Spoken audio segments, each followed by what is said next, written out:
What's up, homie? You can't handle the truth. Pay that man his money. Never say never, but never. Let's go.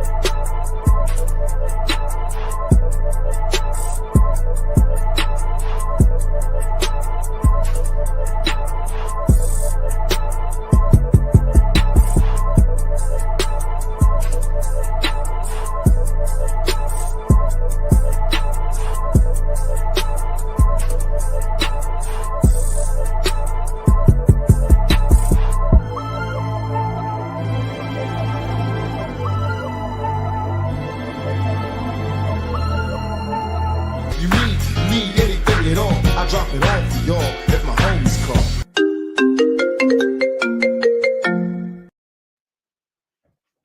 Pittsburgh Steelers fans, Cincinnati Bengals fans, Baltimore Raven fans, unfortunately, and Cleveland Browns fans who are probably not here because they're probably watching their team play a 7-7 game right now against the Carolina Panthers. Shedeur Sanders has thrown his first touchdown pass in the NFL. Though a preseason game, his first touchdown pass. So we're here tonight. We got some people missing. Big G is out indefinitely. Pay had something come up last minute. So we got the homie from the Running Through the Jungle podcast, one of the live chat fans on this show and the know-it-alls, the homie Tim Lyons in the building. Tim, what's happening, man? Thanks for being with us this evening. What it do, gentlemen? How you guys doing tonight? I'm well, man. Good. I'm without rest. I'm weary. I'm tired. It's been a long week. Man, B Dirt, you the hardest working man in show business, man. It's something, man. It's something. Got to keep the lights on. I get it, man. I get it. I keep the lights on by turning them off while I'm at home. Saves on the light bill helps. That's how I help out right now. But yeah, man, fellas, what's happening? We got some actual football games to talk about. We got some football camps to talk about. I'm outnumbered today. I feel like I'm a guest on Running Through the Jungle, but at least, on, go ahead. Oh, I thought we had Browns affiliate now. Where's he at? Watching the Browns game. Oh, okay. Can't be bothered. I get it. Watching the Browns game. Yeah. But nah, man. So only thing about it is two of you guys, but you guys, we got a performance by the Bengals last night to talk about and get into. Among other things, we'll talk about the Ravens game last night. Wish Pay was here because his boy Luke, the kicker, had a good game. We got the Browns playing now, and we'll talk about what's for that end of the year bonus. I was celebrating the fact I'm gonna get 100% of it, and got a couple awards from work I had to go down and receive. So it was a good year for the dirt. Nice. Congratulations on your awards, man, whatever they are. We got I'm brands manager. We got brands opco of the year and Pizza Italian opco of the year. Out of 65, which is, pretty cool. The fun thing was I was nominated for Brands Manager of the Year and finished runner-up. But they put pictures. It was changing the game. Was all of the theme to it. So it was all around sports. So they put our pictures up with stadiums from our where our warehouses are, our opcos. Oh, no. And don't you know I got an old picture of Heinz Field right beside my face that they put up for everybody? My least favorite place on earth. Yeah. I might try and share it with you guys here. I'll send it over to my email. Lucky for you, that place no longer exists anymore, Heinz Field. Acrisure. Yeah, now you can just come to Acrisure and take your L's. How about that? It still said Heinz on the one that they put up for me. Hey, the ketchup bottle came down, didn't it? That's gone. That's not. Yeah, they're gone. Yeah, the two ketchup bottles are gone. Right. I think they went to the Heinz Museum. If I'm not mistaken. Heinz has a museum. Yes, sir. Where is this located? Strip district. Okay. Okay. I wasn't aware of that, but it makes sense. Tim, what's up, man? What goes on in the great Northwest, man? Oh, as you see, it's beautiful weather outside. It's not real hot. Just been working a lot and watching some football, some baseball, and Seahawks fans and Mariners fans up here in Seattle. So, but nothing really much, man. Just living day to day. Just chilling, just relaxing. I watch a lot of like during my off time, I watch a lot of sports. Podcasts and everything across the whole NFL. So, it's great to have that football. Football is back, even though it's preseason, but it's still football. And then we got college football starting here soon too. So I'm excited, waiting to see Notre Dame play Miami here soon. So yeah, I'm just, getting ready for this fall football season to come up. It is almost close. It's almost close. See, I put something up down there. They did the dirt dirty. Oh yeah, man, but this is Pittsburgh. I get it. Mm. I wish I'd have I guess they orange at least. They could have used like a skyline shot, a night skyline shot of Pittsburgh. Those always look nice with the bridges and stuff. But that's an actual portrait, though, right? PNC Park would have been great. You know what I mean? PNC Park. I'd have went with that. Yeah. Claude Bishop's already over here complaining. Too many Bengals fans on tonight. That's good. Claude. Appreciate your opinions as always, Claude. Claude. You never know who's going to get his troll. You know what I mean? He does rotate it around quite a bit. He does spread it out, no diddy. Claude the man. But yeah, fellas, so we're going to shout out, as we talk about this, I'm also flipping from the Browns, looking at that, a little bit of that. And the Reds are in Pittsburgh, B-Dirt. Got whooped last night by Skeens. First team ever to get 7 hits on Skeens. And yeah. Still caught didn't the mean L. anything. Still got the goose egg. Kept stranded runners last night. But yeah, man. So let's shout out some of the folk in the live chat. And then we'll take our first break. B-Dirt come back. I did that to B-Dirt, though. I was getting rid of his portrait. And you And did it him kicked him dirty. out too. And you did him dirty. Kicked him right on out the show. I guess that's what you'd have to call it. I guess we need to take a poll and see if Claude's good with just one running through the jungle fan, Bengals fan. I don't know. It's not too many now, but now B-Dirt's back in the building. What, you throw me out? Enough Bengals get out of here? Yeah, he did you dirty, bro. He said, "Get out." It really wasn't that. I was trying to remove your extra box with your portrait in it. You removed them all. Yeah, I removed everything. So yeah, man. Let's shout out to live chat. Go to breaking. Not my first time I've been exited by a bouncer. I'll just leave it at that.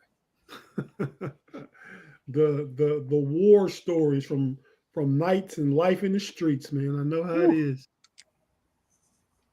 Jar Devil in the building. Thanks for joining. Everybody, thanks for joining us. Craig Werlow running through the jungles in the live chat. They're also on the show. So, live chat, I don't know. Craig Werlow, Robert in the building. Austin's Art. Shout out, Austin. Jaime Carlo. Yo. Is it Michael Harak? What up, Steeler Nation? What up, man?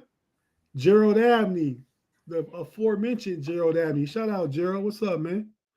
Yeah, be dirt out there getting that. What do you call you? Sir Lions, Tim. Sir Lions, yeah. I like that. That's a good ring. I see my wife will start calling me that. I doubt it. Yeah. Let me know how that works. Let me know how that works. Yeah, Claude in the building. Brought Claude up. Patriot 12. Derpy Entertainment. Shout out, homie. What's happening? What up? Mother of Afton in the building. Let's see. We're about through this. Brandon Robert Watson in the building. Austin Czar. Robert back here a while back asked how B-Dirt, how'd you get that name? It was back in the day, and one of our friends, actually the friend that introduced me to Tate, he came and stayed with me for a couple weeks, and he started calling me B Dirt. Said my car always be dirty. And he just happened to catch a couple of bad weeks. That's all it was. I've had multiple people tell me I'm the only person that should own a black car because I always keep it clean. So I don't know. But man, a couple of weeks of dirty car and the name is stuck forever. Well, and the worst part was I was in a rental because I had something that needed to be fixed in my car and I had to order the part. So I didn't really want to go take the rental car and go, clean it down, wax it, and do whatever. I wasn't going to do that with a rental. We're going to treat it like you treat your own car. Nah. I get it, man. But, the homie Moose didn't care. Yeah, he didn't care. Big on clean cars. He'll watch the rental. If he's driving it, he'll watch it. For sure he will. Let's see. Anybody else I didn't mention? Claude said, no hate here. You two are my favorite Bengals fans, and you're also the only two that I know. See, there he goes again. Compliment with the backslap troll. I know, right? Backhanded compliment king right there. Yeah, thanks, Claude. Appreciate it. Rob Lightfoot in the building. Shout out, Rob. Thanks for joining us. Mr. Woodsey in the building. Yep. And of course, the chat general, the one and only Afton in the building. Fellas, we're going to Kathy over there too. Yeah, I said mother of Afton. Did you keep up, B-Dirt? That's not really. Afton's mama. Hold on a second. Mother, got it. Taking notes. Putting the receipt book? Just taking notes. Just taking notes so I get it right. Okay. But no, if you're watching on YouTube, we're not going anywhere. We're about to hear a few. If you listen to audio, about to hear a few words from our partners and advertisers, pay some bills around this spot. But we'll be right back after this, and we'll get into the football of it all. So just stay with us. We'll be right back.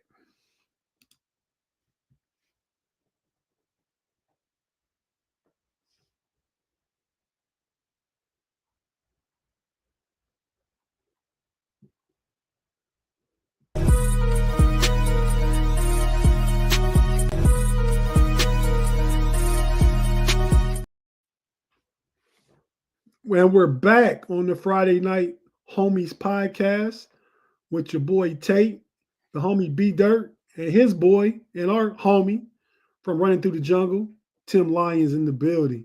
Here to talk some AFC North football. So we had some games last night, but first I just want to do a collective exercise far as the division goes. So, I follow the. So before you source me, B Dirt, or ask me where my sources are. All right. It's from the AFC North Instagram page, AFC North something or another, but Instagram, I just put up different graphics with different things and stuff like that, Okay. So here I want to talk about this because this is all related to week 2 of all the teams' training camps. Just some notes, right? So takeaways from week 2 of training camp. In Cleveland, Jamar Thrash. I almost call that man trash. Name shouldn't be Thrash. Jamar Thrash poised to start in the slot. I saw him drop a ball a little while ago. Drop a pass. No diddy. A few minutes ago. Joey Porter Jr. looks more comfortable for the Steeler news. Keith Mitchell, the running back, faster than he was pre-injury. Maybe he has a bionic knee or something. Shamar Stewart has impressed early. You guys put a pin in that. We're going to talk about that. Schwezinger has stood out the most among other rookies for the Browns. He's a linebacker. I think he's from Ohio State. Schlesinger from Ohio State? Yeah. No. Yes, he was. What? Schlesinger was from Ohio State. I think he was too. Name sound familiar. I mean, not saying I couldn't be wrong, but I'm going with Tim this time, be there because he's making me sound right. So Well, I think he really went don't know. to UCLA. I'm looking it Okay. up right now. Yeah, he played for Schlesinger the- UCLA as a walk-on. Wow. I thought he Be went dirt from right once again. I thought he went There- from Ohio State at There's one time. somebody with a name similar to that Tim that Similar played Ohio to it. State. Yeah. Yeah, it definitely is. Carson Darnell Schlesinger. Washington stock rises for the Steelers. He's looking good in camp. We'll get back to that. We'll talk about the Steelers. Kenny Pickett leads QB competition, just not now because he's injured, not playing tonight. Malachi Starks, the safety for the Ravens, is turning heads. Obviously looking real good. Pay was supposed to be here to talk about Ravens camp, but I'll take their word for it. Our rookie, Derek Harmer, has looked really impressive. Bengals, Jermaine Burton has been a standout player. So note that. UDFA, Luke Floria is a hidden gem. Don't know. He's a wide receiver. Don't know who he is, though. And Jalen Ramsey makes splash plays in Steelers camp. So there are those things. Want to ask you guys' opinion on this. Right here, we got the top 10 rankings for AFC North interior defensive linemen. There's one bingo on here, BJ Hill. Isn't he coming back off injury? Yeah. Do you guys think there should be another bingo in there somewhere? And if so, for who? I think Slayton will end up on this list. Slayton. TJ Slayton, the guy we picked up from Green Bay Packers. Yeah. Oh, okay. I vaguely remember him. So who would be knocked off the list?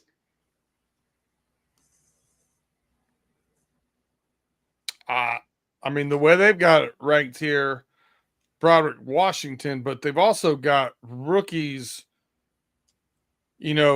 at 3 and 5. I think that's hard to say, especially interior linemen, whether it be offense or defense.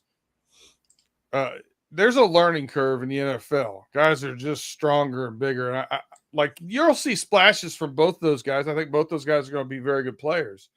But for a rookie to be in a top 5, that would be a feat. Not very guys come in and just a dominant off front in the interior. I can agree with Brandon on the TJ Slayton, because Slayton last year, I believe he was number 1 in run stop percentage with 48, 49%, whatever the hell it was, something like that. I think he could sneak in that list. And of course, how can you really put those, all these ratings and all that stuff that ESPN and PFF and NFL, they're all putting these ratings and rankings out. That's all a bunch of BS. It's what they think they know until these rookies get on the field. We don't know until they're actually on the field. Come on. It's like playing Madden football and these rookies come on and they're bitching and moaning about their ratings, being so low, but they're better than what they think they are. We can think that all we want, but until they're on the field, there's nothing to really. These ranking stuff, it just slides off my back. Fine. Definitely big fine, man. Sheesh. All right. Let me. Okay. Tim, but what's that do? All this stuff that we're talking about is getting exactly what they want us to do. We're talking about it. Yeah. It's clickbait. Yeah, you're right. Yeah, because there's no real football yet. Though there's football just started this weekend. I mean, it gives us another narrative to talk about. Yeah. So another thing I just wanted to ask is the alternative helmets for this year. Who's got the best one? Bengals. Come on, man. Look at That's that silly. white and black. Come on. Now, I will say this. I'll give the Browns most improved this year. And I will give the Ravens last place. I think I like the Steelers helmet a little bit better than I do the Ravens. I like the Steelers one better than the Browns. I think. I the Browns is- think you're right. It's probably the Bengals bottom, 1, yeah. Steelers 2, Browns 3, Ravens 4 for me. It's vice versa with the Browns and the Ravens for me, for me. So, but yeah, The, I think the Browns are last for you too. yeah, I think the Browns. I like the Ravens regular it's helmet. doo-doo brown, bro. How about this? I think I might like the regular Ravens helmet better than the alternative, where Yeah. it's vice versa for the Browns. I think the Browns having a brown helmet instead of not having any brown in their uniform whatsoever is an upgrade. Yeah. Yeah. I think I like you guys alternate, but we've seen it for the past couple years. So It's so clean though, Tate. It Like is, that yeah, no, all that, white, It's gonna all be white tough to beat. uniform and black stripes, and then that white and black helmet with the black stripes on the white. It's so clean, man. And they do a whiteout for the game. It's Yeah. that uniform looks really, really good. It does. Give you credit for that with those helmets. And 2 years ago was the talk of the league, right? so. Mhm. Is that the helmet that you're gonna be wearing with your soccer jersey? Oh well, Steelers? our actual retro uniform is a combination of all the throwback jerseys. That's why. And the first thing I said looks like a soccer jersey too. That's the first thing I said. So I get what you're talking about. But when I found out the history and this piece of the jersey came from this and this piece of the jersey came from that, I was a little more understanding of it. So Yeah. And like for me, like I know I'm a Bengals fan and I love the white, the clean uniform and the helmet and everything. My favorite NFL uniform of all the NFL is that damn Detroit Lions alternate uniform. That uniform is just so tight. Yeah, the gray with that helmet too. Oh, it just looks pretty great. sick. Yeah. I think Baltimore's helmet could have been better. Like it's just too much purple on purple. If they had a white helmet with that purple raven and like purple stripes going down the middle of the helmet, it would just really pop and stand out more. That would be my idea for Baltimore. What I like about the Steelers helmet, they've had the yellow helmets 10, 12 years ago with the bumblebees, but they kind of messed. Now they have the gray face mask, like the old school Steelers helmet. They didn't have that the last time, but now they The old yellow helmet, did it have the Steelers logo on it too, or did it just have the number? No, it had the logo on it. Okay. Yeah. So, all right. Well, let's talk about some football, guys. Which one? Let's look at it. So, the Browns are playing now. Like I said, Shedeur Sanders threw his first touchdown. We'll visit that more towards the end. Just give a quick update of where that game is at by the time we're done. So let's talk about you guys last night, man. I'll just say this. The Bengals lost a 34-27 game. I'll let you guys talk about it just from what I noticed. Joe Burrow, 9-10, 130 yards. 123 and 3 touchdowns, yeah. What, 3 Three touchdowns? tubs or 2 tubs? 2 tubs. 2 tubs. Jamar Chase, 4 for 77 in the tub. How many series did they play? Just 2? They played the first quarter. They Quarter. played 2 series, right? The 2 series, first quarter. Yeah. Okay, no, they obviously look great, looked in midseason form. And I think everybody and everybody's mama knew that the Bengals offense was going to be like that, plenty of firepower. Listen, even though they were playing the second string for the Eagles, that's the best our offense has looked early in 5 years. And it's the first time in 4 or 5 years that Joe Burrow had an actual offseason to prepare, not just to rehab. Yeah, I agree. That Joe Burrow and Jamar Chase, that starting offense just looked great. They went out there, they executed. Run game didn't look too bad. I think Chase Brown had 5 carries for like 23, 24 yards. So he was like 4 point some yards a carry. The offense looked great. And on the other hand, The other side of the ball, not so much. Yeah, and here's the weird part to me. I saw some flashes on defensive line from a few guys that were promising. I thought our linebackers, for the most part, showed some flashes and seemed to tackle well as well. But our defensive backfield looked porous, looked really bad. Yeah, they looked confused out there, honestly. They just, it didn't matter if we went in out there in man or zone. It just, that secondary was just like, what are we doing out here? Yep. So that's going to be a big thing to keep an eye on for sure. Because I don't think right now we got a little bit of pressure on the quarterback. Jamar Stewart looked good. But it's one of those things I don't think we have that kind of pass rush to make up for poor play in the defensive backfield. Yeah.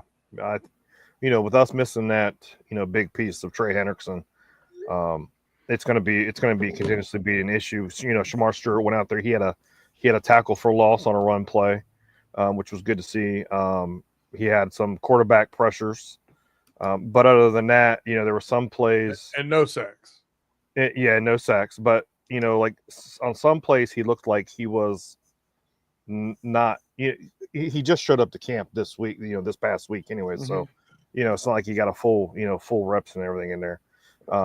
But I think once he gets it, and then because Trey Hendrickson's working with him as well, he could end up being a force on the Bengals defensive line, but who knows?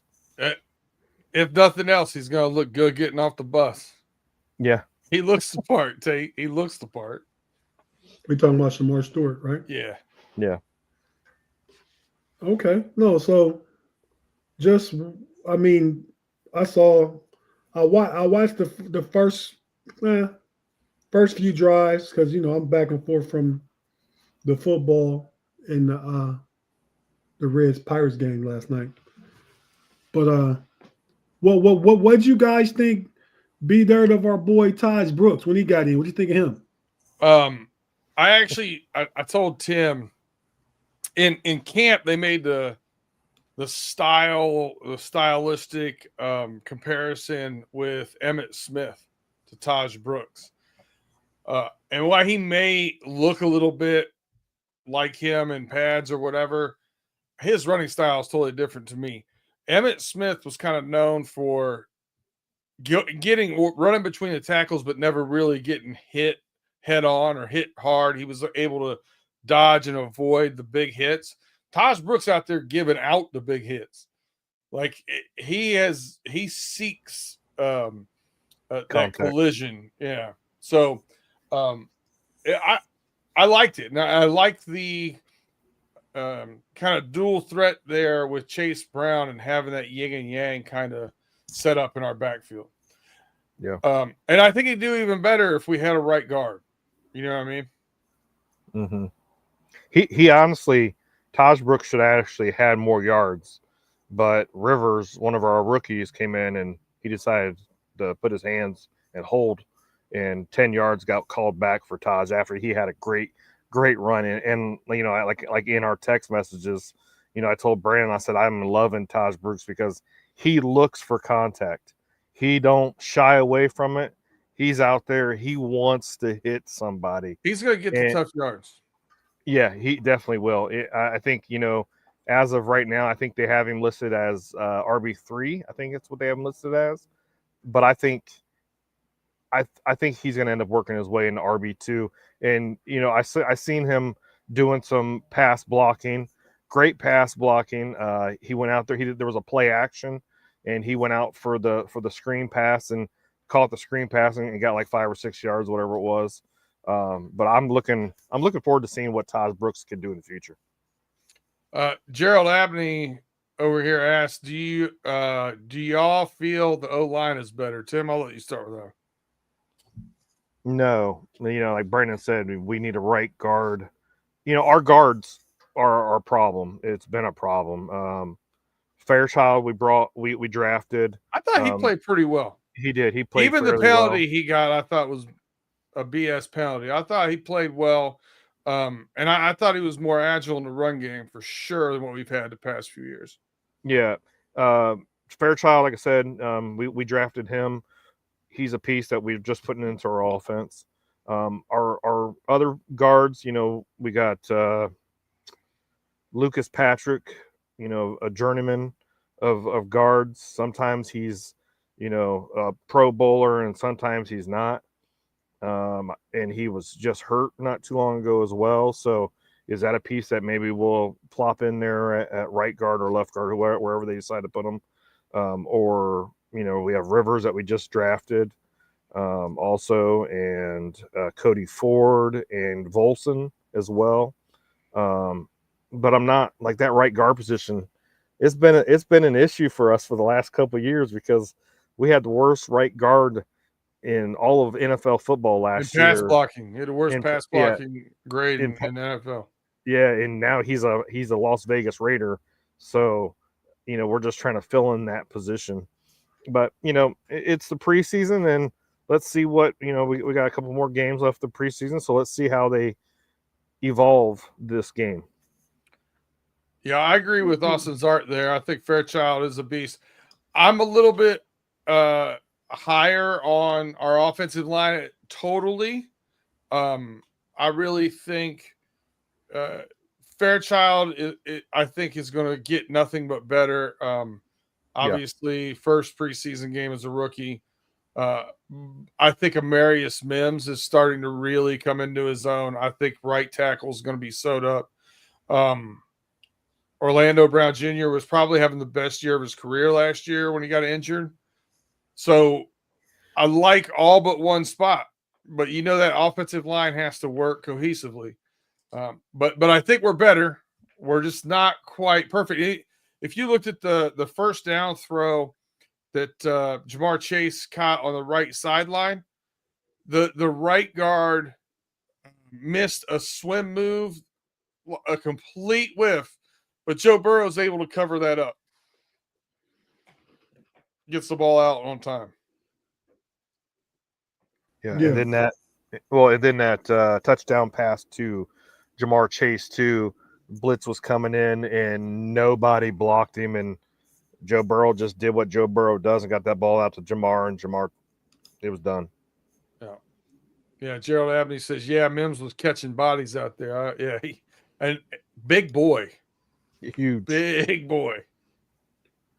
So, as far as the defense guy, when you guys kind of commented on that, did you guys agree that the secondary didn't look that good? Yeah. No, they looked terrible. What did the starters play at all? Yeah, Cam Taylor-Britt is nursing an injury. And Dax Hill didn't play. And Dax Hill did not play. He's coming back from last year's injury. The problem is, and Tate, I'm here to tell you, man, the problem right now in our secondary is a Michigan man. DJ Turner ain't getting it done right now. He was a second-round pick, wasn't he? Yes, and I thought DJ Ivy looked better than he did coming back from an injury. Well, I'm partial on that because when I watched DJ Ivy last night, I know he's coming back from an injury. I know he missed a lot of time last year. There were some plays that he just got turned around and they were losing. There was one he got turned around on. It was the guy saying it was almost the similar move as to what Jamar Chase scored on, where the wide receiver caught it, stopped, and turned the other way. Yeah. And instead of being able to pivot out of that, he got turned completely around. That always is a bad look. Yeah. And we have a lot of, I won't say young. Oh, well, yeah, actually, we have a lot of young guys back there. A lot of young guys. Fig Newton, rookie from last year. He played fairly well. But he did get kind of, shadowed by the big catch by the tight end. But the tight end's like 6'7", and what are you going to do? But hopefully we see some. Shout out to the triple OG Shannon White. Said this sounds like a Bengals love fest. Shannon, I'm starting to agree. I can give you a hug, Shannon. We cover AFC North here, so we normally cover all the teams. There's 17 other shows on this channel. If you just want to hear about one team, I think Shannon, I think you're on 4 of them. This is true, but you guys have been going on about 12. You keep asking questions. We've stopped 3 times, and you ask another question. Okay, let's talk about Baltimore real quick. Real quick. The Ravens played the Colts last night. Yeah. Most interesting thing out of that game was Anthony Richardson got hurt. On the first play from scrimmage, the Colts rotated their defense to the left and left Okajobo off the right edge unblocked. And it's to the right. It's to his, not to his blind side, to his right. And he got destroyed. But never saw it.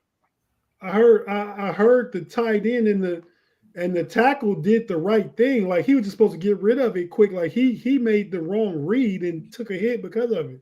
Well, that may be true, but I will tell you this: if you watch the replay of it, the left tackle is standing there with no one in front of him, and the right tackle came in off the right edge. So maybe that's what they wanted to do, but they had an extra blocker with nobody in front of them. That's definitely what I heard today. I forgot what the play was called, but it was designed. It was going to be like some type of screen pass or tight end screen or something. He has to, let the rush come in and get it off quick. But I honestly believe it was we want Daniel Jones as our quarterback play. I think that's what it was. Say it again now. I said I honestly believe it was we want Daniel Jones or Daniels as our or whatever his name is. Danny Dimes. Yeah, Danny Dimes as our quarterback. That's what the play was. Nobody was blocking him. He came in there and ate lunch. Just ate lunch. But that was the intent of not to let him get hit, but to let the man release come free so they could get this screen off. He just didn't get it off. Yep, too slow. They made it sound like it.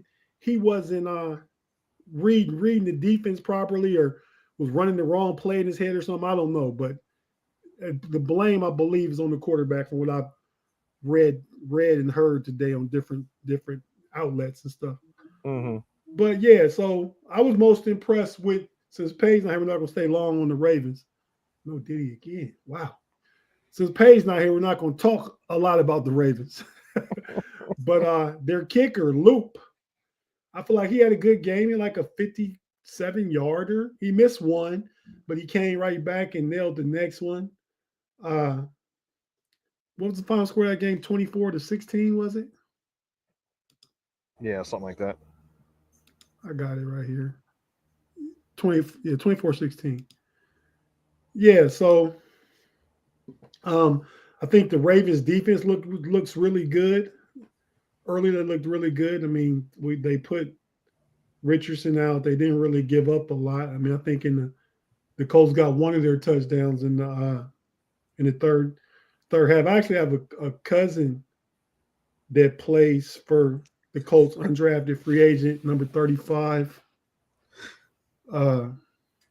Forget my little cousin's name. Stad's my cousin, so he's my little cousin. Is it? I'll tell before the end of the show. But yeah, he played decent last night. Secondary guy, corner. For the Ravens? No, for the Colts. Colts? Okay. Yeah, played come out of Tulane. But yeah, so the Ravens looked about as expected. They didn't play a lot of people. Play some people on defense. And I want to bring this up. Then we'll transition, take a break, and I'll come back and talk about the Steelers. If you guys have any questions, we'll wrap it up that way. I did think Keaton Mitchell looked pretty good last night too. He did. The little running back. Yeah, somebody said he has a bionic knee and he's gotten faster. So he was already fast. He was already fast. It looks like he put on some muscle over the offseason. He looked good. I liked it. Yeah. This, guys, would you guys change anything on this? So another from the same AFC North source, tier list. So if you look at it, you give 4 points for being in the first column, being in first place. 3 points for being in the second column, 2 points, and then 1 point for the fourth column. And the tallies are at the bottom. As you just look at this and see where your team ranks and where teams rank, is there any position that's listed here that you would change?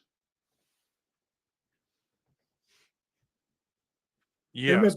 And for those who listen on audio, is ranking 1 through 4 in the division, the QB position for each team, the running back position, the wide receiver position, tight end position, defense in its totality, and head coach. I'll say this, that tight end position, if you look at tight end rooms, now with us having Gesicki and Noah Fant, but when you look at what everybody else in the league has, I think that all 4 of those tight end rooms are very close. So it's kind of a toss up there, but call me a homer, call me what you will. We will, but go ahead. I don't think anybody's got a better quarterback than us. Okay. That's fair. I mean, there at least is an argument there. Yeah. I mean, but I think that our running back room, I would put us at 2 ahead of you guys. Oh wow! I would. All right, okay. So let's talk about you're hanging on your hat on a rookie, and you are too, partially as a number 2 to get Chase tough yards. Jalen Warren is better than Chase Brown right now. Well, Chase Brown had almost 1,000 yards rushing last year. He played number 1 for most of the year. No, after week 8. For most of the year, he was your number 1 guy. But after week 8, half the year. Allow me to say this. Hold on, Bengals guys. Allow me to say this. Jalen Warren is the only player in the NFL in his first 3 years to average 5 yards every time he touches the ball. Every single time. Rush play, pass reception, every time he touches the ball. His career rushing average right now is 4.8. So then his passing must be, his reception yards must be a little better because every time he touches the ball, he averages more than 5 yards. What's Chase Brown's rushing average? Is it 4.8? No, it's exactly what his was last year, I believe. Hold on a second. 4.3, which is what Warren's was last year. So in the passing game, he's still a monster. Every time he touches the ball, 5 yards for 3 straight years. And he'll get the load in our second guy. So I'm saying Jalen Warren's better than Chase Brown right now. And we're counting on a rookie to get some tough yards and be the guy like you. So the fact that I feel like Jalen Warren is better than Brown right now, I'm going to give the Steelers running back room over the Bengals. Brown had over 900 rushing yards and over 516 in receiving last year. Had 7 touchdowns. Had 5 receiving. So he had 12 total touchdowns. How many total touches, receptions, and rushes? About 285. Something like that. Yeah, he had 229. He had 229 carries as rushing, and he had 54 receptions, targeted 65 times. Jalen Warren had 120 carries and receptions.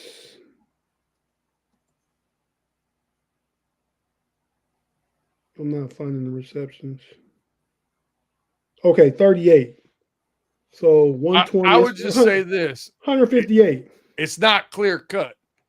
I'll tell you that. No, but I just think 3 years of production versus 1 nice year beats what you're saying. Yeah, Jalen Warren had 120 carries for 511 yards. He had 38 receptions for 310. Okay. So 158 touches versus how many touches? 289, you said? Yeah, but it's the same output per per reception, like you're gonna penalize somebody for having the same amount of output per, but having more attempts. That's crazy. Well, but you say he's better, so I'm going over the totality of the career with over 5 yards every time you touch the ball. That's the differentiation right there to me. For guys that are close, they have the same play style, same kind of body type and everything. I just think Jalen Warren's a little better right now. Don't mean that Chase Brown can't, elevate, be trending forward. Now that he's going to be the guy. And Jalen Warren is saying, I don't think Jalen Warren will be the guy for a long time this year. I think third down back is more his role, and we'll see him transition into that. And let's not forget Chase Brown. That's only his second year. Right, like Jalen Warren's third year. That's what I'm getting at, Tim. Well, I'm not arguing with you about that, Tate. What I'm saying though is his first year in the league, he was behind Joe Mixon. That Tate was a little zesty. Yeah, and so then his second year, he started off behind Zach Moss, and then he came in full time after Zach Moss got hurt after week 8. So it's to be determined, is what I'm gonna say. Okay, so when you say better, I'm going on what's already been put out there. There we go. Okay, we agree to disagree. You're damn right. I'm gonna put another receipt. Hold on, I gotta put a receipt down. Hold on, I got a receipt. So I'll put a receipt down at the 47 minute mark here. So QB, though it's close, because I think he got robbed of his third MVP last year. I'll go Lamar Jackson, Joe Burrow, but they're 2 of the top 4 quarterbacks in the league. So like you're flipping coins really at that point. But we can also make the argument here at quarterback too. Yeah, we all know Jackson's got 2 MVPs. And I said he got robbed of a third last year. Okay, but he still hasn't made it to the Super Bowl, and he's only won how many playoff games? I don't know, probably about the same as Joe Burrow now, I would imagine. All right, I just wrote in the I just wrote down here in the receipt book that after this season, Chase Brown will average over 5 yards, at least 5 yards or more per touch after his third season in the pros. Okay. So the quarterback room, I agree with. You can say 1A, 1B, but so it goes, for those listening, they have Lamar Jackson rank 1, Joe Burrow 2, Aaron Rodgers 3, and the guy in Cleveland 4. Running back room. We were just debating that difference between 2 and 3. This has the Bengals at 3, the Steelers at 2, the Ravens at 1 with Derrick Henry, and the Browns at 4. Wide receiver room, the Bengals are at 1, no doubt, completely agree. Steelers at 2. I think that's the DK Metcalf factor, because he's way better than the number 1 receivers on both the Ravens and the Browns. But then the Ravens are 3rd and receivers, the Browns are 4th. So that's 3 4s for the Browns, where they're in last place for QB, for running back, for wide receivers. So I'm not expecting a lot of offense from those guys. Tight end, it's the only place I would make a change. Yeah, I agree with you. And I would put the Steelers 2. I mean, I think the addition of Jonnu Smith and Pat Freiermuth and was what he look, you guys don't necessarily know, but what he's looked like in camp, and Darnell Washington, the big kid out of Georgia, is going to be used in the pass game more this year. And I really like Noah Fant, and I know what Gesicki can do in the pass game. So I'd flip. With the Ravens though, right now you have Mark Andrews, and then what's his name? Isn't he hurt and done for the? And isn't he hurt and done for the season, or is he no? He'll be back by like week 1 or 2. He'll be back. And is Mark Andrews going to be the Mark Andrews of the past, or is he going to start downgrading? He could start regressing. I mean, but all we know is the Mark Andrews we've seen. He did drop the last pass that would have tied the game in the playoff game, but still Mark Andrews. So I had that's why I'm going with Baltimore still 1, put Pittsburgh 2, Cincinnati 3, Cleveland 4. I know they have the guy, they got Njoku, and they drafted the kid Fannin. They got some big. They got some. The whole division had a nice tight end room. That's what I was saying. Yeah, I mean, so I guess you're just picking your flavor. Defense, I agree. Though I think the Steelers, by the time we get halfway through the season, will pass the Ravens. But two great defense. I think two top 10 definite defenses, and maybe both in the top 5. The Browns were looking decent when I was watching them. They got some players over there. Denzel Ward, Myles Garrett, got the Mason Graham out of Michigan. They have some players over there. So I think their defense is stronger than the Bengals. The Bengals defense is ranked 4. Head coaching, I'm always going to probably get a nod to Mike Tomlin in this division, though Harbaugh is really good. Kevin Stefanski has won Coach of the Year 2 times, and I think that's optically what he has done with the Browns. And you get bonus points when you're the head coach of the Browns, and they're decent. But he's a good offensive coach. And Zach Taylor, you guys coach, he has Joe Burrow. I mean, no Joe Burrow, no good coach. So I think that those are correct. Would you guys? No Joe Burrow. He's probably an offensive coordinator somewhere. No, I think you're probably right. At a high school or a college. Whoa! I think you're probably right. I didn't go that far. But I mean, is he, or was he just getting on the hot wave of the Sean McVay train? For sure. Oh yeah, for sure. And you can see why. I mean, I would probably take that chance too if I was hiring a head coach. Hire somebody from McVay, especially the timing of which he did. I mean, it was right. It was a hot tree to come from. Right. No, it definitely was. Yeah. No, I get why he got the job. I mean, but I don't think he's as good as Green Bay's coach, LaFleur. No.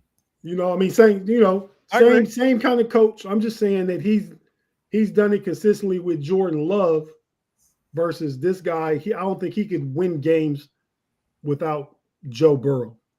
But yeah, a lot of coaches like that. Yeah.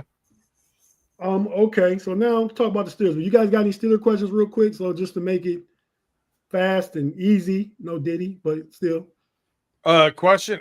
Listen, my favorite thing so far that I've heard this past week or so from Steelers camp was Aaron Rodgers, talking about my boy Roman Wilson, saying he's got to get out of his own head and just trust himself and make plays instead of worrying about getting his approval for things. He's got all the skills. So that was I know something's holding him back because I've seen him in action, seen him play, and he's a great wide receiver. So I was glad to hear that come from Aaron Rodgers. Yeah, no, he did say that. He likes Roman Wilson, and Roman Wilson, his last 2 or 3 practices have been really good. He's one of the guys I'm anxious to see tomorrow night in Jacksonville, because Jacksonville for the first few series, maybe the first quarter, are playing their ones. The Steelers aren't playing Aaron Rodgers, aren't playing DK Metcalf, aren't playing Jalen Warren, Freiermuth. Will Howard's hurt, isn't he? And Will Howard is hurt for at least 3 weeks. He could be back for the last preseason game. Bummer for him. He had a chance to broke his finger on the QC exchange. Yeah. Still came out, fired the pass and completed it. When he got through the pass, he was holding his hand like something was wrong. They x-rayed it. Got like a dislocated broken finger or something on his throwing hand. So, but man, have you guys seen? I make sure I haven't missed any super. Claude got just coming to make sure I didn't miss any super chats, and I see Claude has one up. Oh shit! Let me just do this. Okay. All right. How is Tomlin the best coach in the division? He hasn't won a playoff game in 8 years. I'm just asking for a friend. Thanks for the $5 super chat, Claude. I think you just look at the resumes. He's beat Harbaugh more times than Harbaugh has beaten him, and that's a historic rivalry. He has 1 Super Bowl. Harbaugh has 1 Super Bowl, and he's beat Harbaugh more. So when you talk about the division in totality, I think you have to give it to Tomlin because of that. Not that there's not other good coaches in the division, but we're ranking them 1 through 4. Going to go with Tomlin. You have some Tomlin hate and trolls and Claude all the time, so I get it. But thanks for the $5 super chat to ask a troll-worthy question. But yeah, no, he is though. He is. I mean, and I bet if you took a players poll in the division, they'd say the same thing. But if you take an assistant coaches poll in the division, a lot of guys are probably, you might get some hardball in there, but those are the most experienced guys. They're the most proven guys, even though Zach Taylor's been to a Super Bowl. Kevin Stefanski's won Coach of the Year twice. Like I said, he's starting it with a deficiency. So when he just goes from a negative to a positive, he's looking really good. Zach Taylor's been to a Super Bowl, but he's also 11-21 versus the division. Oh yeah, I didn't know that. Yeah, I'm well aware. That's something, man. I mean, Stefanski got to be close to the same, don't he? Gotta be something like that. Yeah, it can't be. I mean, I know. Tomlin, Zach Taylor's 11-21 in the division. Yep. Yeah.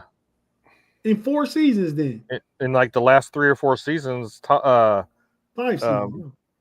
Zach Taylor's 1-12, 1-13 in the first 2 weeks. Also. Yeah, well, I think you guys broke away from that last night by playing some of the starters and stuff. Kevin Stefanski is 11-11 versus the AFC North. And Zach Taylor's 11-21? Yep. I never would have guessed that one. Never. Wow. Yeah, so that even says more. Joe Burrow's the man. 2 years ago when Burrow got hurt, we went 0-5. Yeah, and that's when that kid was playing good. You guys back up quarter Browning, yeah. And he didn't look as good last night. He's playing against third teamers, but Desmond Ridder came in and looked surprisingly well. Browning is working himself to third string. You're saying Browning was trash. Yeah, Browning was trash. Yeah, if he keeps playing the way he is, he's gonna find himself on the third string. All right, I've been waiting to use this one, Tim. You gave me the perfect opportunity. Do it.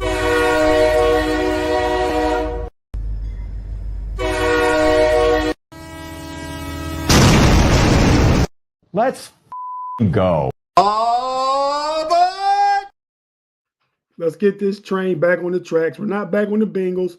We're on the Steelers track. Go ahead. I'll shut up. But yeah, man, I made that one for Big G and Shannon because those guys are always going off the rails. Mm-hmm. But no, man. So far as Steelers go, none of those the big name players are playing. So why aren't they playing Rodgers, Tate? Aaron Rodgers, 20-year veteran. He needs one half of preseason, not the first game. Okay. To quote your Tomlinism here, Tomlin said those guys don't need as long of a runway in order to catch flight. That's what he said. Yeah, like Cam Hayward's not playing, Patrick Queen's not playing, Jalen Ramsey, Slay, Porter. Like, we're going to see a lot of backups to see what kind of depth we're going to have because Jacksonville are starting out with the starters and we're starting out with very few stars. So that makes it more interesting to me. I mean, I want to see what guys look like they're going to play, but I want to know what some of these guys, when we're talking about guys that are fighting for positions and who looks like what, because I know none of the guys I named are going to be cut. Yeah. Let me see the competition between the other 30 guys that are fighting to make the roster. So I can just, get a kind of an understanding of what those guys can do. As far as the defense goes, as far as offense goes, I'm looking forward to seeing how I think the line will play the first quarter, except for Siamalu. He's sitting because he's a vet. He's sitting, but we have an experienced third-year guy. Spencer Anderson is going to be filling in for him. So I'm anxious to see because the line is young, anxious to see how they look in the first quarter. And the rookie running back, Caleb Johnson, we'll see how he looks. Defensively, Harmon's going to play. We're hearing a lot of good stuff out of Steeler camp about Y.A. Black from Iowa, the big 6'7", 325 pound. Like he's getting pushed. He's 6'7", getting his hands up, blocking a lot of passes in practice and all kinds. So I'm anxious to see those two guys and Jack Sawyer because T.J. Watt's not playing, Alex Highsmith's not playing, Nick Herbig's not playing. Is Hayward at camp? Hayward is at camp. Yeah, Hayward's at camp. And is he participating? He participated early. He hasn't participated, but he's 36 years old. He wouldn't be doing much more than he's doing anyway. He's involved in meetings and talking to guys. So the rumor's not true that he's not participating. He's looking for more money. He's looking for more money. but he's not participating because of it.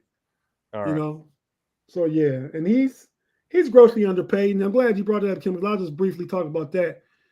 Cam Hayward was slotted to make 14 million or 13.8 million or something this year. All right. He made about 15. I think he signed a 2-year, $29 million deal. So whatever. Last year's money was guaranteed. This year's money is not 13 million. He's the 22nd. That 13 million, 13.8 makes him the 22nd highest paid interior defensive lineman in the league. He's first team All Pro. The contract was non-guaranteed, so he's absolutely within right to ask for more money if he outplayed the contract. If the Steelers want to cut him because he didn't live up to their expectations last year, they would do that, no problem. So, he's not making it a deal. He's at practice. He's participated the first week. He wouldn't be, like I said, he wouldn't be involved in a lot of drills. Before the past 2 days, he's been doing all the individual drills and stuff and talking to the young guys and all that stuff. But, still let's go ahead and give him $3-4 more million, bump him up a little bit, and let's go ahead and play football. I think that'll happen. Chris Boswell also wants a new deal. He didn't have any guaranteed money left in his contract. And he's paid the number 12 kicker in the league. And I think we know since the fall of Justin Massage Table Tucker, I think we know that Chris Boswell is probably, if not the best, top 2, 3 at worst kickers in the league. So go ahead and give him a kicker bump. You know what I mean? So yeah, just looking forward to seeing the addition of Chuck Clark, the safety that we got that used to play for the Jets, but formerly he played his best years in Baltimore. We need another safety. You want to see what he looks like tomorrow with Juan Thornhill. We got an ex-Raven and a Brown back there in the secondary as far as his safety. Deshaun Elliott's not going to play. So it's a lot of people not playing. So we can see a lot of good young talent, and I'm really excited about seeing that tomorrow. Yeah, but that's about it for the Steelers and my expectations of seeing the young guys, not expectations, but my desire to see the young guys, and then I can have expectations from there. So yeah, we'll see what they're working with tomorrow. We get to see Travis Hunter. I don't know if Trevor Lawrence is going to start. I know they're starting their defense, and yeah, so we'll just have to wait to see. I heard Jacksonville started in their starters though, like in totality is what I heard, but they got new coaching regime and stuff there, so we don't have it film to go by and all that kind of stuff. So we'll just see who rolls out there. I got a fact checked here for you, Tate. Mr. Woodside said, I disagree on this one. I think Cam signed less than 1 year ago. I looked it up here on Sport Track. Cam Hayward signed a 2-year agreement going into the 2020. In 2024, a 2-year, $29 million contract with the Pittsburgh Steelers, including 14.7 in signing bonus, 16 million guaranteed, an average annual salary of 14.5 in 2025. Hayward will earn a base salary of 1.3 and a roster bonus of 13.45 while carrying a cap hit of 19.65. So yeah, no, you were spot on. Yeah, I knew. I mean, I didn't know about the roster bonus and all that. I know the 2 years broke down what he had left this year is non-guaranteed, and if he can come to the table and want to renegotiate, like the Steelers say, "Oh, you didn't play up to the money we gave you, want you to take a cut," they would do that too. So Yeah, Mr. Woodside said he thought it was less than a year ago, so I wanted to make sure that. No, it was going into last year. The 2-year deal was not going to last year. This would be the second year of the deal, but he clearly outplayed the deal from last year by making first team All Pro. Yeah. I mean, so I think he's entitled to it because the team. He ain't fell off yet. Yeah, he hadn't fell off yet. They didn't want to pay him because you're coming back from a surgery. This was from 2023 into going into net last year. Coming back from a surgery, you're getting older. And Cam said, well, I'll get back to where I was, and I'll be damned he got back to first team All Pro. So, and all they got to do is bump him $3 or $4 million for another year or two. You rework something, make more cap room for something else. Go ahead and do that. Yeah. You're not paying the quarterback for another 5 years, probably. Well, and Craig Werlow says there are fans calling Hayward a POS, which is so wrong. Couldn't agree with you more. Number one, all the stuff. I live in Pittsburgh. All the stuff he does to the piece of okay, got it. dung. So I couldn't agree with you more. I live in Pittsburgh. All the stuff he does in the community, outreach programs for youth that are underprivileged, and then you start going back through his contracts. Underpaid on this contract, signed his last contract in 2015, 6 years, $59 million.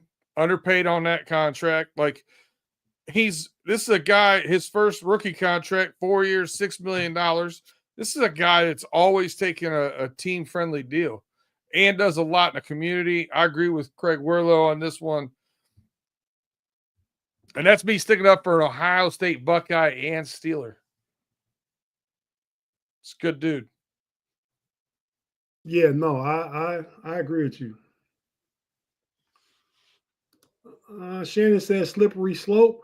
Again, I don't think it's slippery slope because it's not wasn't a guarantee for this year. If he hadn't played well, the Steelers would say take a pay cut or retire. They kind of forced Troy Polamalu into retiring and stuff like that. I remember all this stuff. So he's perfectly entitled. They have the cap space. Give him his $3 or $4 million. Maybe he plays another year after this one and just, go ahead and be happy with it. So I'm all about players getting their money when money's there to get. Okay, but with that being said, fellas, we're about to get on out of here, man. Thanks, Tim, for filling in. Appreciate you. No problem. No problem. B Dirt as usual, man. Don't got to thank you. You're here every week, mostly.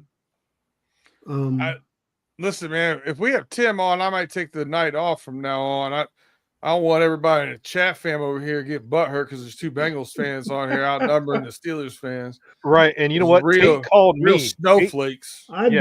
Tate asked me, and he knew B Dirt was going to be here, but he asked me to be on here. So everybody can blame it on Pay. He's the one that caught off last minute.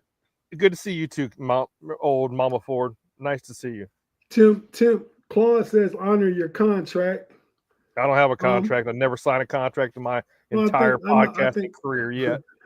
I think he's talking about Cam. I'm sure he's talking about Cam. But yeah, Tim, Claude, it's not a matter of honoring the contract. It's honored of if you go to work every day and you outperform everybody around you that you work with, you're gonna feel like, man, I deserve more pay. And I get it. I don't know how to read. Yeah, Craig Werlow, I can promise you right now, that's why he keeps looking up. That is why. We were up 2-1. Pirates 3, Reds 2 in the night. I see it right here with 2 outs now. We were up 2-1 in the 8th. Hey, when I got done with my point and I had to throw an extra sentence or 2 in there to wait for you to come back, I knew something was going on with the Reds.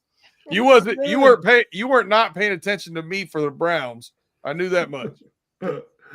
Yeah, but no. So, all right, fellas. Well, thanks everybody for rocking with us. Until next week on the homies, check us out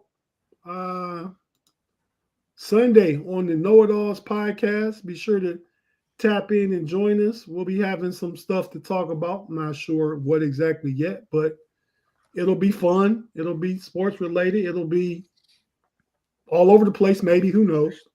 Tap in, check it out. But yeah, so with that being said, fellas, about to get out of here, man.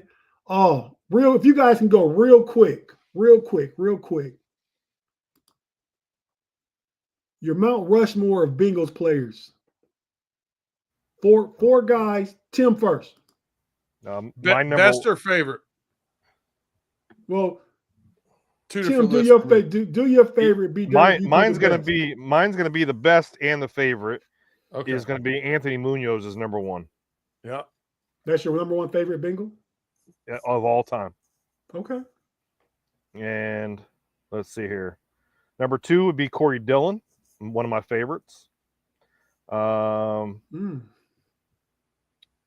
3, I was always a big, and I'm not going to include Joe Burrow in this conversation. This is, in my Bengals history. I was a big Boomer Esiason fan. I loved Boomer. He was always one of my favorite quarterbacks.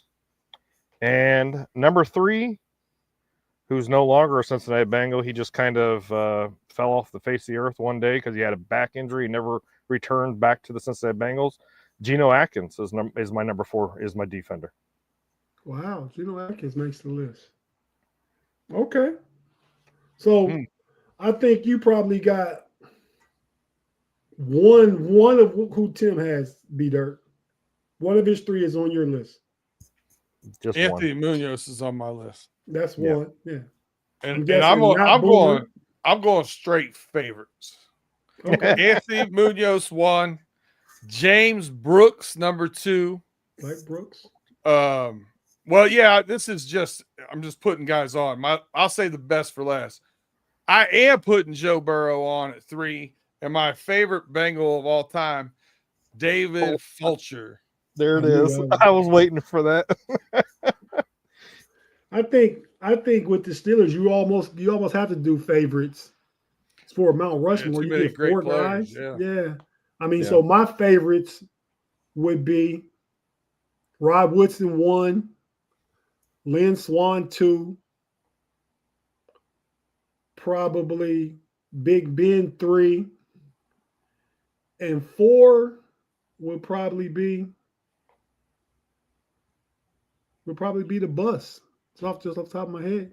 See, and I agree with you on the bus, but I'm also a big Franco Harris fan. I love. I am Franco too. Harris.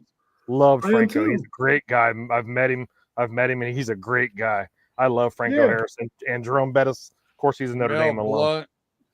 Yeah. Yeah, I met Franco too. I met him at the first Obama inauguration. We're out Troy there in the cold. Polamalu's also one of those guys. Killer on the field, great guy off. Yeah, Troy Polamalu's there. Yeah, a lot of guys at Mel Blunt. That's why I said I picked my favorite. We don't have to debate it. And the thing is I'm not a Steelers fan, but my favorite Steelers Ooh, big are pun. That's a good Jerome call out. Bettis and Tim Franco Carmine. Harris. Yeah. I was saying I met Franco at the Obama's first inauguration. It's so crowded, so cold out there that day. Got a tap on the back. You know how they have those metal rails to keep people in line and stuff. Yeah. Got a tap on my back. I turn around. It's Franco Harris. I'm starstruck. I'm like, Franco, it's Franco. He Yeah, I asked me met if I could give him a boost, help him over the rail. Like he was breaking the house, helping him break the law. But yeah, so The first time I R.I.P. met Franco. Franco Harris was I was about 12, 13 years old. We were at a Pittsburgh Pirates game down at Three Rivers. My parents were really good friends with some exec in Pittsburgh, whatever. So us kids would sit behind home plate, and then the parents would sit up in the box seats, right? Well, I'm sitting down there, and I'm like, "Hey, that looks like a professional football player." And I told my brother, I was like, "I think that's Franco Harris." And it sure was. It was Franco. I actually went up to him and I said, "Hey, Mr. Harris, can I have your autograph?" And he signed my Pittsburgh Pirates program. And I met his son too. His son was ginormous at his age, and he was probably maybe the same age as me, and he was probably 6 foot tall, just big boy. So, but yeah, Franco, great guy. How old were you? About 12, 13 years old. Okay. Yeah. So he was done playing though. Yeah. Yep. Okay. Yeah. No, that's neat, man. That's neat. Big pun says shot Carl Pickens didn't get a mention for the Bengals. Give me 2 or 3 more years of Jamar Chase. I don't even think I put Carl Pickens on the Mount Rushmore of wide receiver. Yeah, what was that dude's name? Eddie play receiver for you Eddie guys. Brown. Eddie Brown, yeah. Eddie Brown from Miami. He was he bad.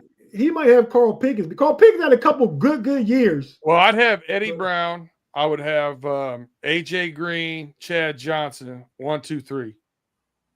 Oh yeah, definitely. Yeah. Man, Chris Collinsworth too is up there.